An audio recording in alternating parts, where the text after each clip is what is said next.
ওনার আলোচনাটা একটু শোনেন, উনি কি বলতেছেন। আপনারা সংবিধানের দোহাই দিয়ে জনরায়কে অবজ্ঞা করছেন, এটা আমাদের মানতে কষ্ট হচ্ছে। আমি প্রথমেই মাননীয় সংসদ সদস্য জনাব আন্দালিব রহমান পার্থ যে কথাটি বলেছেন, ওনারা গণভোট মানেন, জনগণের ক্ষমতায় ওনারা বিশ্বাস করেন।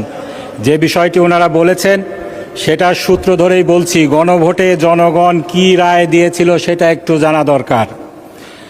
গণভোটের প্রথম প্রশ্ন যেটা ছিল, মূল প্রশ্ন যেটা ছিল, আপনি কি জুলাই জাতীয় সনদ, সংবিধান সংস্কার বাস্তবায়ন আদেশ 2025 এবং জুলাই জাতীয় সনদে লিপিবদ্ধ সংবিধান সংস্কার সম্পর্কিত নিম্নলিখিত প্রস্তাব সমূহের প্রতি আপনার সম্মতি জ্ঞাপন করছেন? মাননীয় স্পিকার, আপনারা যদি গণভোটে বিশ্বাস করেন, জনগণের ক্ষমতায় বিশ্বাস করেন, জনগণ এই জুলাই জাতীয় সনদ বাস্তবায়নের পক্ষে হা ভোট দিয়েছে,